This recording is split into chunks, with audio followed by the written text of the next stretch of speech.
ಎಲ್ರಿಗೂ ನಮಸ್ಕಾರ. ಹೇಗಿದ್ದೀರಾ? ನಾನು ಸುಮಾರು ವರ್ಷಗಳಿಂದ ಯೋಚನೆ ಮಾಡ್ತಾ ಇದ್ದೆ. ಈ ನಮ್ಮ ಕೈಲಾಸಂ ಇದಾರಲ್ಲ, ಅವರು ಹಾಸ್ಯ ಕರ್ನಾಟಕ ಪ್ರಹಸನ ಪ್ರಪಿತಾಮಹ ಹಾಸ್ಯ ವಿದ್ವಾನ್. ಅವರು ಒಂದು ಮಾತು ಹೇಳಿದ್ರು. ಅವರಿಗೆ ಯಾರೋ ಒಬ್ರು ಹಾಸ್ಯ ಹೇಗೆ ಹುಟ್ಟುತ್ತೆ ಅಂತ ಒಂದ್ಸಲಿ ಕೇಳಿದ್ರಂತೆ. ಅದಕ್ಕೆ ಅವರು, ನೋಡಿ, ಜೀವನದಲ್ಲಿ ನಡೆಯುವ ಘಟನೆಗಳನ್ನ ವಕ್ರ ದೃಷ್ಟಿಯಿಂದ ನೋಡಿದ್ರೆ ಹಾಸ್ಯ ಹುಟ್ಟತ್ತೆ, ಜೀವನಾನೇ ವಕ್ರ ದೃಷ್ಟಿಯಿಂದ ನೋಡಿದ್ರೆ ವೇದಾಂತ ಹುಟ್ಟತ್ತೆ, ಫಿಲಾಸಫಿ ಹುಟ್ಟತ್ತೆ ಅಂದ್ಬಿಟ್ರಂತೆ. ಅಲ್ವಾ? ಎಂಥ ಸತ್ಯ ಅದು. ಆವಾಗಿಂದ ನಾನು ಗಮನಿಸ್ತಾ ಇದ್ದೆ, ನೀವು ಈ ಹಾಸ್ಯದ ತುಣುಕುಗಳು, ಈ ಅದ್ಭುತ ಹಾಸ್ಯಗಾರರಿದಾರಲ್ಲ, ಬಹಳ ಕೈಲಾಸಂ, ಬೀಚಿ ಇಂಥವರು, ಬಹಳ ದೊಡ್ಡ ದೊಡ್ಡ ಇವರಂಥವ್ರು, ಜಿ.ಪಿ. ರಾಜರತ್ನಂ ಅಂತವರು, ಬಿ.ಜಿ.ಎಲ್. ಸ್ವಾಮಿ ಆಗಲಿ, ನಾ ಕಸ್ತೂರಿ ಆಗಲಿ, ಇಂಥ ಅದ್ಭುತ ಫಸ್ಟ್ ಗ್ರೇಡ್, ಎ ಗ್ರೇಡ್ ಹಾಸ್ಯ ಸಾಹಿತಿಗಳು ಅಥವಾ ಹಾಸ್ಯ ಭಾಷಣಕಾರರು ನೀವು ಯಾರನ್ನಾದ್ರೂ ತೆಗೆದು ನೋಡಿ, ಅವರು ಬರೀ ಹಾಸ್ಯದ ಜೊತೆನಲ್ಲಿ ಇನ್ನೇನೋ ಒಂದು ಫಿಲಾಸಫಿನೋ ಒಂದು ಸಂದೇಶನೋ ಇಟ್ಟಿರ್ತಾರೆ. ಅದು ಜೀವನದ ಸಂದೇಶ ಆಗಿರ್ಬೋದು, ಫಿಲಾಸಫಿನೋ ಆಗಿರ್ಬೋದು. ಸಣ್ಣ ಸಣ್ಣ ವಿಷಯಗಳು ತಗೊಂಡ್ರೆ ನಾವೇನು ಮಾಡ್ತೀವಿ ಸಾಮಾನ್ಯವಾಗಿ, ಅವರು ಹಾಸ್ಯ ಮಾಡಿದಾರ, ಆದ್ರಿಂದ ಅವ್ರ ಉದ್ದೇಶ ಬರೀ ಹಾಸ್ಯನೇ, ನಗಿಸೋದೆ ಅಂತ ಅಂದ್ಕೊಂಡು ಅವ್ರು ಹೇಳಿದ್ದನ್ನು ಕೇಳ್ಬಿಟ್ಟು ಅಥವಾ ಬರೆದಿದ್ದನ್ನು ಓದ್ಬಿಟ್ಟು ನಕ್ಬಿಟ್ಟು ಸುಮ್ಮನೆ ಆಗ್ಬಿಡ್ತೀವಿ. ಆದರೆ ಕೆಲವು ಸಾರಿ ನಕ್ಕಿ ಆದ ಮೇಲೆ ಸಿಗತ್ತಲ್ಲ ಮೆಸೇಜು, ಅದು ನಮ್ಮ ಜೀವನದ ಸಂದೇಶ. ಅದನ್ನ ಅವರು ನಗತಾ ನಗತಾ ತಿಳಿಸ್ತಾರೆ. ಒಬ್ಬೊಬ್ಬ ಸಾಹಿತಿಗಳಿಗೆ ಒಂದೊಂದು ರೀತಿ, ಬೇರೆ ಬೇರೆ ರೀತಿ ತಿಳಿಸ್ತಾ ಇರೋದಿರ್ಬೋದು. ಕೆಲವರು ಪದ್ಯದಲ್ಲಿ ತಿಳಿಸ್ತಾರೆ, ಕೆಲವರು ನಾಟಕದಲ್ಲಿ ತಿಳಿಸ್ತಾರೆ, ಕೆಲವರು ಉಪನ್ಯಾಸದಲ್ಲಿ, ಕೆಲವು ಗ್ರಂಥಗಳಲ್ಲಿ. ಹಾಗೆ ಹಾಸ್ಯ ಸಾಹಿತಿಗಳು ಕೂಡ ಹಾಸ್ಯದ ಮೂಲಕ ಏನೋ ತಿಳಿಸ್ತಾರೆ ಹೊರತು, ಎಷ್ಟೋ ಜನ ಬಹಳ ಉನ್ನತ ಹಾಸ್ಯಗಾರರಿಗೆ ಬರೀ ನಗಿಸೋದಷ್ಟೇ ಉದ್ದೇಶ ಆಗಿರಲ್ಲ, ಇನ್ನೇನೋ ಒಂದು ಉದ್ದೇಶ ಆಗಿರತ್ತೆ. ಉದಾಹರಣೆಗೆ ಕೈಲಾಸಂ ಎಲ್ಲ ತಗೊಂಡ್ರೂ ಯಾವುದೇ ಒಂದು ವಿಷಯ, ಮೊನ್ನೆ ನಮ್ಮ ಇವರು ಗೊತ್ತಾ, ಅದ್ಭುತ ಹಾಸ್ಯ ಪ್ರಜ್ಞೆ ಇರುವಂತ ನಮ್ಮಲ್ಲಿ ಒಬ್ಬರು ಸಾಹಿತಿ, ಪತ್ರಕರ್ತ, ಬಹಳ ಒಳ್ಳೆ ವ್ಯಕ್ತಿ ಒಬ್ಬರಿದ್ರು. ಅವ್ರ ಹೆಸರು ವೈ.ಎನ್.ಕೆ. ಅಂತ, ವೈ.ಎನ್. ಕೃಷ್ಣಮೂರ್ತಿ. ನಿಮ್ಗೆಲ್ಲ ಗೊತ್ತು. ಕರ್ನಾಟಕದ ಬೇರೆ ಬೇರೆ ಪತ್ರಿಕೆಗಳ ಸಂಪಾದಕರಾಗಿದ್ದರು. ಹೊಸ ಚಳವಳಿ ಏನಿದೆ ಸಿನಿಮಾದಲ್ಲಿ, ಸಾಹಿತ್ಯದಲ್ಲಿ, ಅದಕ್ಕೆಲ್ಲ ರೂವಾರಿಯಾಗಿ ಅದಕ್ಕೆಲ್ಲ ಫೆಸಿಲಿಟೇಟರ್ ಆಗಿದ್ದವರು ಎಲ್ಲ ಆಗಿರೋರೆಲ್ಲ ಕತೆ ಗೊತ್ತು. ಆದರೆ ಅವರಿಗೆ ಎಂಥ ಅದ್ಭುತ ಭಾಷಾ ಪಾಂಡಿತ್ಯ ಇತ್ತು ಅಂದರೆ, ಕನ್ನಡ ಆಗಲಿ ಇಂಗ್ಲಿಷ್ ಆಗಲಿ ಹಾಗೆ ಪಟ ಪಟ ಪಟ ಅಂತ ರಬ್ಬರನ್ನು ಎಳದಂಗೆ ಭಾಷೆನ ತಿರುಗಿಸ್ತಾ ಇದ್ರು ಅವರು. ಆದರೆ ಅವರು ಸುಮ್ಮನೆ ಮಾತಾಡ್ತಾ ಹೋಗುವಾಗ ಕ್ಯಾಶುವಲ್ ಆಗಿ ಹೇಳ್ತಾ ಇದ್ರು. ಆದರೆ ಅದನ್ನು ಅನಲೈಸ್ ಮಾಡಿದ್ರೆ ಒಳ್ಳೆ ವಿಚಾರ ಸಿಗುತ್ತೆ. ಅವರು ಇಂಟೆನ್ಷನಲ್ಲಿ ಅದನ್ನು ಮಾಡ್ತಿದ್ರೋ ಅಲ್ವೋ ಅದು ಬೇರೆ ವಿಷಯ, ಆದರೆ ಅದು ಸಿಗತ್ತೆ ಹೆಂಗೆ. ಒಂದ್ಸಲಿ ಸುಮ್ಮನೆ ಹಿಂಗೆ ಹೋಗ್ತಾ ಇದ್ರಂತೆ, ನಮ್ಮ ಈ ಶಿವಮೊಗ್ಗ ಸುಬ್ಬಣ್ಣ ಅವ್ರ ಮನೆ ಹತ್ರ ಹಿಂಗೆ ಹೋದ್ರಂತೆ.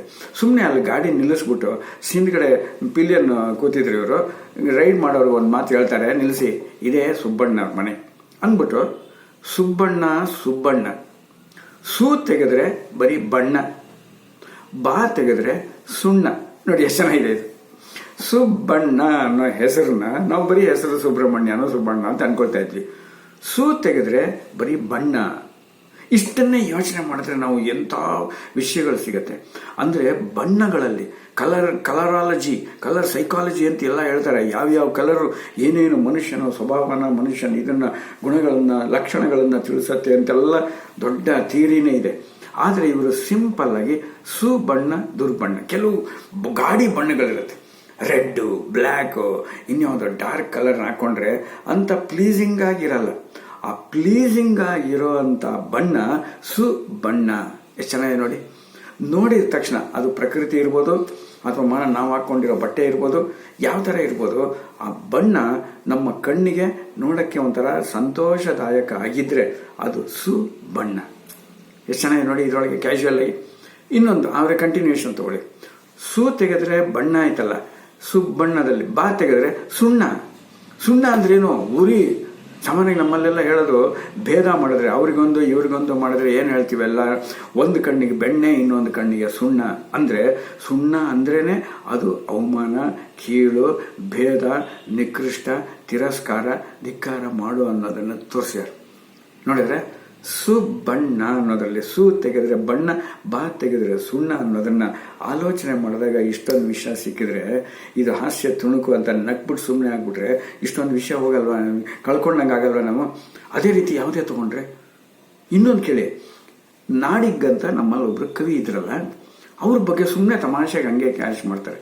ನಾಡಿಗ ಯಾರು ವೈ.ಎನ್.ಕೆ. ಮಾಡೋದು, ನಾಡಿಗ ನೀ ಮುಂದೆ ಹೋಗುವುದು ಕಾಡಿಗ ಸುಡುಗಾಡಿಗ. ಇದು ನೋಡಿದ್ರೆ ಸುಮ್ಮನೆ ಪದಗಳ ಚಮತ್ಕಾರ ಅಂತ ಹೇಳ್ಬೋದು. ಸುಮತೀಂದ್ರ ನಾಡಿಗ ಅಂತ ಅನ್ನೋದು ಸರ್ನೇಮು, ಹೋಗೋದು ಕಾಡಿಗ ಸುಡುಗಾಡಿಗ. ಇದರಲ್ಲಿದೆ ಎಂಥ ಫಿಲಾಸಫಿ. ನಾಡಿಗ ಅಂದರೆ ನಾಡಿನಲ್ಲಿ ಇರುವಂಥ ಮನುಷ್ಯ ಅಂತ, ನಾಗರಿಕನೋ ನಾಡು ಯಾವುದೋ ಇರುವಂಥವನೋ ಒಬ್ಬ ಮನುಷ್ಯ. ಇವತ್ತು ನಾವು ಇಲ್ಲಿದ್ದೀವಿ, ನಾಡಿನಲ್ಲಿದ್ದೀವಿ, ಎಲ್ಲ ಕಂಫರ್ಟಬಲ್ ಆಗಿದ್ದೀವಿ, ನಾವು ಎಲ್ಲ ಥರ ಸುಖ ಸಂತೋಷ ವೈಭೋಗ ಎಲ್ಲ ಸಿಕ್ಕಿದೆ. ಆದರೆ ಇದೇ ಪರ್ಮನೆಂಟ್ ಅಲ್ಲ ಅನ್ನೋ ಫಿಲಾಸಫಿ ಹೇಳ್ತಾ ಇಲ್ವಾ? ನಾಡಿಗ ಇದು ಪರ್ಮನೆಂಟ್ ಅಲ್ಲ, ನೀನು ಮುಂದೆ ಹೋಗೋದು ಕಾಡಿಗ. ಕಾಡಿಗ ಅಂದರೆ ಯಾವುದೇ ಫೆಸಿಲಿಟಿ ಇಲ್ಲದೆ ಇರೋದು, ಭಯ ಇರುವಂಥದ್ದು, ಬಹಳ ಅಪಾಯ ಇರುವಂಥದ್ದು, ಅಥವಾ ನಮ್ಮ ಹಿಂದೆ ಇದ್ದಂಗೆ ನಮ್ಮ 4 ಗೃಹ ಆಶ್ರಮಗಳಿದ್ದಂಗೆ ವಾನಪ್ರಸ್ಥಾಶ್ರಮ. ಕಾಡಿಗ ಅಂದರೆ ಎಲ್ಲ ಬಿಟ್ಬಿಟ್ಟು ರಿಟೈರ್ ಆಗಿ ನಮ್ಮ ಪಾಡಿಗೆ ನಾವು ಸಾಕಪ್ಪ ಬಿಡು ಇನ್ನೇನು ಮಾಡೋಕ್ಕಾಗತ್ತೆ ಅಂತ ಅಂದ್ಕೊಂಡು ಪೀಸ್ಫುಲ್ ಆಗಿರುವಂಥ ಕಾಡಿಗ ಅನ್ನೋದು ಆ ಅರ್ಥದಲ್ಲಿ. ನಾಡಿಗ ನೀ ಮುಂದೆ ಹೋಗುವುದು ನಾಡಿಗ ಇಲ್ಲ ಸುಡುಗಾಡಿಗ ಇಲ್ಲ ಅಂತಲ್ಲ, ಅದು ಎಲ್ಲರೂ ಹೋಗಂಥದ್ದು. ಸುಡುಗಾಡು ಅಂದರೆ ಕೊನೆಯಲ್ಲಿ ನಮ್ಮ ಸಾವು. ಆ ಸಾವು ಇವತ್ತು ನಾಡಿಗ ಇರಲಿ ಹಳ್ಳಿಗ ಇರಲಿ ಯಾವುದೇ ಆಗಲಿ ಅವರೆಲ್ಲರೂ ಹೋಗೋದು ಕಾಡಿಗ ಅಥವಾ ಸುಡುಗಾಡಿಗ. ಬಟ್ ಫೈನಲ್ ಡೆಸ್ಟಿನೇಷನ್ ಅನ್ನೋದು ನಮಗೆ ಸುಡುಗಾಡು ಅನ್ನೋದನ್ನು ಸುಮ್ಮನೆ ಆ ಪದಗಳ ಚಮತ್ಕಾರದಲ್ಲಿ ಅವ್ರು ಇಂಟೆನ್ಷನಲ್ಲಿ ಹೇಳಿಲ್ಲದೆ ಇರಲಿ, ನಾವು ಅದನ್ನು ತಗೊಂಡು ವಿಚಾರ ಮಾಡಿದ್ರೆ ಎಷ್ಟು ಸಿಗತ್ತೆ ನಮಗೆ. ಈ ಥರದ್ದು ವಿಚಾರ ಮಾಡ್ತಾ ಇದ್ರೆ ಇದು ನಾವು ಅವ್ರು ಏನು ಹೇಳ್ತೀವಿ ಅನ್ನೋದನ್ನು ತಗೊಳ್ಳೋದಕ್ಕಿಂತ ನಾವು ಏನು ಅದಕ್ಕೆ ಇಂಟರ್ಪ್ರೇಟ್ ಮಾಡ್ತೀವಿ, ನಾವು ಏನು ರಿಸೀವ್ ಮಾಡ್ತೀವಿ ಅನ್ನೋದು ಭಾಳ ಇಂಪಾರ್ಟೆಂಟು. ಅವ್ರು ಹೇಳಿದ ಆ ಅರ್ಥದಲ್ಲ, ಹಂಗೆಲ್ಲ ಅವರ ಅರ್ಥದಲ್ಲಿ ಹೇಳಿಲ್ಲದೆ ಇರ್ಬೋದು, ಬಟ್ ನಮಗೆ ಅದರಿಂದ ಇನ್ನೂ ವಿಸ್ತಾರವಾದ ಇಂಟರ್ಪ್ರಿಟೇಷನ್ ಸಿಗೋಂಗಿದ್ರೆ ನಾವು ಯಾತಕ್ಕೆ ತಗೋಬಾರ್ದು ಅಲ್ವಾ? ವೈಯಂತಿ ಅಂತ ಹೇಳ್ತಾ ಇದ್ದಾಗ ನನಗೊಂದು ಜ್ಞಾಪಕ ಬರುತ್ತೆ. ಅವರು 4 ಲೈನ್ನಲ್ಲಿ ಗೌತಮ ಬುದ್ಧನ ಚರಿತ್ರೆ ಬರೀತಾರೆ. ಮೊದಲನೇ 2 ಲೈನ್ಗಳಲ್ಲಿ ಹಾಸ್ಯ, 2ನೇ ಲೈನ್ 2 ಮತ್ತು 3ನೇದು 4ನೇ ಲೈನ್ನಲ್ಲಿ ಫಿಲಾಸಫಿ ತರಕ್ಕೆ ಸಾಧ್ಯನಾ? ತಂದಿದ್ದಾರೆ ವೈಯಂತಿ. ಕಪಿಲ ವಸ್ತುವಿನ ರಾಜ ಶುದ್ಧೋಧನ ಅವನ ಮಗ ರಾತ್ರೋರಾತ್ರಿ ಎದ್ದೋದನ. ನೋಡಿ ಹೆಂಗಿದೆ ತಮಾಷೆ ಪತಿ. ಈ ಥರ ಪ್ರಾಸ ಎಲ್ಲಾದರೂ ಕಾವ್ಯದಲ್ಲಿ ಯಾರಾದರೂ ಬರೆದ್ರೆ ಗ್ರಾಮ್ಯಾಟಿಕಲ್ ಮಿಸ್ಟೇಕು, ಛಂದಸ್ಸಿಲ್ಲ, ಮಿತ್ರ ಇಲ್ಲ, ಅದೇನೇನೋ ಹೇಳ್ಬೋದು ಯಾರು ಬೇಕಾದ್ರು. ಕಾವ್ಯದಲ್ಲಿ ಇರುವಂಥ ಇರೋರು ಇದೇ ಶುದ್ಧೋಧನ ಅಲ್ಲ ಎದ್ದೋದನ ಅನ್ನೋದು ಪ್ರಾಸ ಅಲ್ಲ, ಇದು ಕನ್ನಡ ಭಾಷೆಗೆ ಅವಮಾನ ಅಂದ್ಕೊಳ್ಳಿ, ಬಟ್ ಮೀನಿಂಗ್ ಕನ್ವೆ ಆಯ್ತಾ ಅಲ್ವಾ? ಕಪಿಲ ವಸ್ತುವಿನ ರಾಜ ಶುದ್ಧೋಧನ ಅವನ ಮಗ ರಾತ್ರೋರಾತ್ರಿ ಎದ್ದೋದನ. ಇದು ಅವರೇ ಹೇಳ್ತಾರೆ, language is like A river and grammar is like dam it. ಈ ಡ್ಯಾಮ್ ಅನ್ನೋದ್ರೊಳಗೆ ಒಂದು ಪನ್ ಮಾಡಿದ್ದಾರೆ, DAM ಅಂತ ಒಂದು DAMN.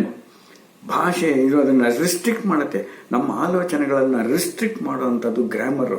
ಅದನ್ನು ಬಿಟ್ಟು ಹೊರಗೆ ಬನ್ನಿ. ಕಪಿಲ ವಸ್ತುವಿನ ರಾಜ ಶುದ್ಧೋಧನ ಅವನ ಮಗ ರಾತ್ರೋರಾತ್ರಿ ಎದ್ದೋದನ ಆಯ್ತಲ್ಲ 2 ಲೈನು. 3ನೇ ಲೈನ್ 4ನೇ ಲೈನ್ ಕೇಳಿ. ಹಿಂತಿರುಗಿದಾಗ ಪೂರ್ಣ ಬದಲಾಯಿಸಿದ್ದ ಸಿದ್ಧಾರ್ಥ ಆಗಿದ್ದ ಬುದ್ಧ. ಹೆಂಗಿದೆ ಸ್ವಾಮಿ? ಹಿಂತಿರುಗಿದಾಗ 8 ವರ್ಷ ತಪಸ್ ಮಾಡಿ ಬೋಧಿ ವೃಕ್ಷದ ಕೆಳಗಡೆ ಜ್ಞಾನೋದಯ ಮಾಡಿಕೊಂಡು ವಾಪಸ್ ಹೋದಾಗ ಶುದ್ಧೋಧನನ ಮಗ ಆದಾಗ ಹೇಗಿದ್ದ ಅವನು? ಆರ್ಡಿನರಿ ರಾಜಕುಮಾರ ಆಗಿದ್ದವನು, ಹೆಂಡತಿ ಮಗ ಎಲ್ಲ ಇದ್ದವನು. ಅದನ್ನೆಲ್ಲ ಬಿಟ್ಟು ಯಾವುದು ಮನುಷ್ಯನಿಗೆ ಕಾಯಿಲೆ, ಸಾವು ಮತ್ತು ವೃದ್ಧಾಪ್ಯ ಇದನ್ನೆಲ್ಲ ಯಾತಕ್ಕೆ ಕಾರಣ ಅಂತ ತಿಳ್ಕೊಳ್ಳೋಕ್ಕೆ ಹೋದವನು. ಅದನ್ನೆಲ್ಲ ತಿಳ್ಕೊಂಡು ಬಂದಾಗ ಸಿದ್ಧಾರ್ಥ ಆಗಿದ್ದ ಬುದ್ಧ. ರಾತ್ರಿ ಹೋದವನು ಬೆಳಗ್ಗೆ ಬಂದ ಅಂದರೆ, ರಾತ್ರಿ ಅಂದರೆ ಅಜ್ಞಾನ ತೋರಿಸುತ್ತೆ, ಅಂಧಕಾರ ತೋರಿಸುತ್ತೆ. ಬೆಳಿಗ್ಗೆ ಜ್ಞಾನೋದಯ ಉದಯ ಅನ್ನೋದು ಹಿಂಗೆ ತೋರಿಸುತ್ತೆ. 4 ಲೈನ್ನಲ್ಲಿ ಇಷ್ಟೊಂದು ಫಿಲಾಸಫಿ ಇದ್ದರೆ ನಾವು ಹಾಸ್ಯಗಾರರು ಅಂತ ಬ್ರ್ಯಾಂಡ್ ಮಾಡಿದ್ರೆ ಲಾಸ್ ಯಾರಿಗೆ? ಕೈಲಾಸಮ್ಮ ಆಗಲಿ, ಬೀಚ್ ಆಗಲಿ, ಯಾರೇ ಆಗಲಿ, ನಮ್ಮ ಮುಂದೆ ಹಾಸ್ಯದಲ್ಲಿ ಇರೋವಂಥವ್ರು ಯಾರು ಅವರು ನಕ್ಕು ಅವ್ರನ್ನ ಇಟ್ಕೊಂಡ್ರೆ ಆದರೆ ಅದನ್ನು ನಮಗೆ ನಗು ಸಿಗತ್ತೆ, ಓಕೆ. ಆದರೆ ಅದರ ಆಚೆ ಇರುವಂಥ ಫಿಲಾಸಫಿ, ಅದರ ಆಚೆ ಇರುವಂಥ ಜೀವನ ದರ್ಶನ, ನಮಗೆ ವಿಸ್ತಾರವಾದ ಜ್ಞಾನ, ಅದನ್ನು ನಾವು ಹಾಸ್ಯದಲ್ಲಾಗಲಿ ಇದರಲ್ಲಾಗಲಿ ಹುಡುಕಿದ್ರೆ ನಮಗೆ ಬೆನಿಫಿಟ್ಟು. ಈ ಥರ ಹೇಗೆ ಇನ್ನೇನು ಕೆಲವು ಹಾಸ್ಯಗಾರರು ಮಾಡಿದ್ದಾರೆ ಅನ್ನೋದನ್ನು ಮುಂದೆ ನೋಡೋಣ.